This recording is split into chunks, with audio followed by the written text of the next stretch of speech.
अहिल्यानगरसह महाराष्ट्रातील अनेक गुंतवणूकदारांची कोट्यवधी रुपयांची फसवणूक करणाऱ्या टोळीवर पोलिसांनी मोठी कारवाई केली आहे।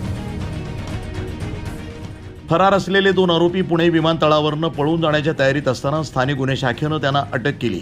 या दोन्ही आरोपींवर महाराष्ट्रासह इतर राज्यांमध्ये तब्बल 10 फसवणुकीचे गुन्हे दाखल असल्याची धक्कादायक माहितीही समोर आली आहे। अहिल्यानगरातील योगी महेंद्र सबलोक आणि इतर गुंतवणूकदारांना रिचॉईस इव्हेंट ऑर्गनायझर या कंपनीच्या व्यवसायामध्ये गुंतवणूक केल्यास दरमहा 5 ते 15% परतावा मिळेल असं आमिष दाखवून आरोपी राहुल दर्शन जगताप आणि पायल पी सॅम्युअल उर्फ पायल राहुल जगताप यांनी लाखो रुपयांची फसवणूक केल्याचा आरोप आहे। या प्रकरणी तोफखाना पोलीस ठाण्यामध्ये गुन्हा दाखल झाल्यानंतर दोन्ही आरोपी फरार झाले होते। त्यांचा शोध घेण्याची जबाबदारी स्थानिक गुन्हे शाखेकडे देण्यात आली होती।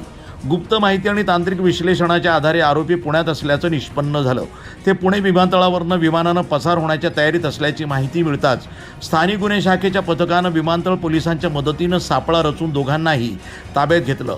तपासामध्ये राहुल जगताप आणि पायल जगताप या दोघांवर अहिल्यानगर, मुंबई, ठाणे, दिल्ली, हरियाणा तसंच मध्य प्रदेशमध्ये गुंतवणुकीच्या नावाखाली फसवणूक केल्याचे एकूण 10 गुन्हे दाखल असल्याचं उघड झालंय। अटक करण्यात आलेल्या दोन्ही आरोपींना पुढील तपासासाठी आर्थिक गुन्हे शाखेकडे सुपूर्द करण्यात आलं असून या संपूर्ण प्रकरणाचा अधिक तपास सुरू आहे।